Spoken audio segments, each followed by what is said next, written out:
My name is Ernesto. And I'm Taisa. We traveled through the Americas for 4 years in our Toyota 4Runner, and now we're ready to ship our vehicle, our Toyota Land Cruiser, to Europe to travel North Africa, Eurasia, and beyond.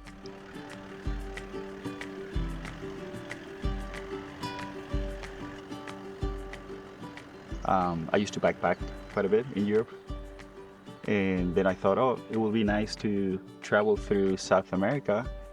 I did a little bit of research, but didn't want it to go backpacking. So I started looking at whether it was possible to drive. I met a coworker from Chile. She basically said, oh, I traveled with my family in the early 80s back to Chile in a Volkswagen Beetle with my siblings, like 5 people. And I was like, if they can do it, we can do it. But even at the time, like Google Maps wasn't there, all the tools that we have now weren't, if they were available, they weren't as good or reliable. What's the best way to put this together? I started, border town, capital, and try to find like bus routes. So you look online for like, if I wanted to buy a bus ticket, rather than drawing a line on the map, like being wishful thinking, I said, yeah, it's gonna work. And when Ernesto first kind of pitched this idea to me, I knew that I also wanted to travel through Latin America. That's where we met. We both speak Spanish. We love the cultures. He pitched this basically long road trip, and I didn't love road tripping with my family, for example. So I was like, and we're backpacking, backpacking, hiking backgrounds, both of us. And I was like, we don't need a car. But then I realized that would provide us so much more freedom to get to those awesome trailheads, and then it started to sound really cool. Then the next step was to find the vehicle, right? I was really set on a Vanagon, van life back then.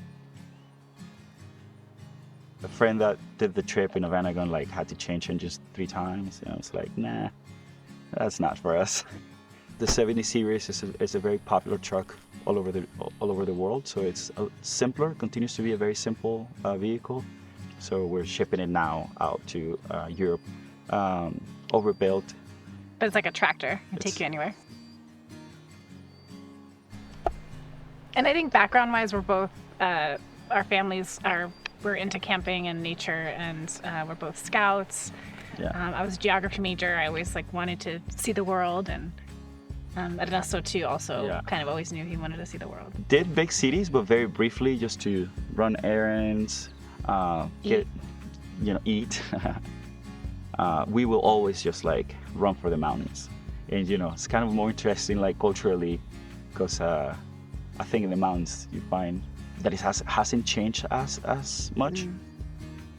The unexpected part of overlanding that I didn't understand until I did it was that aside from exploring and mingling with the locals, there's so many other fellow travelers that you meet along the way from all over the world, and you learn, from their backgrounds, and then also just how they live on the road. When you think about your year, what are your highlights? It's usually your vacation, right? And that time that you had with those people, because you had simply more time to bond or to get to know someone, really. Yeah, right. And so sometimes we'll travel with another couple for 2 weeks. That's 2 weeks living together, basically. And so then you really get to know someone, and you remember the moments more clearly than your just everyday work stuff. Yeah. We all like to quote and say, tread lightly and or leave just no trace. Leave no trace, leave it better than you found it. The reality is we do have a negative impact every time we do travel somewhere.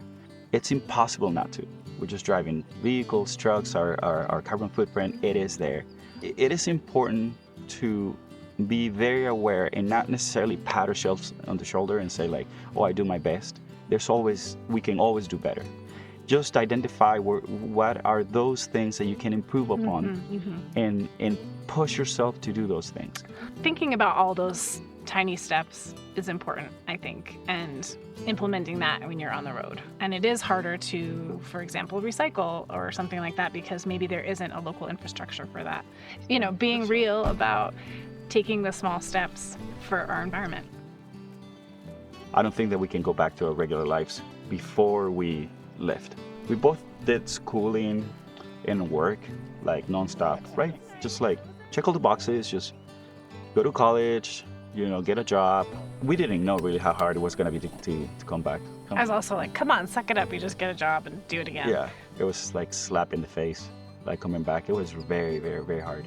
And then you realize how little that you need, and you come back, at least for us, to the States, where it's kind of an overload and the pace is so fast again. And Yeah, like priorities are reshifted. Okay, what's the most important thing now? Time. There's nothing more important than it. It kind of messes you up in a good way. in a good way.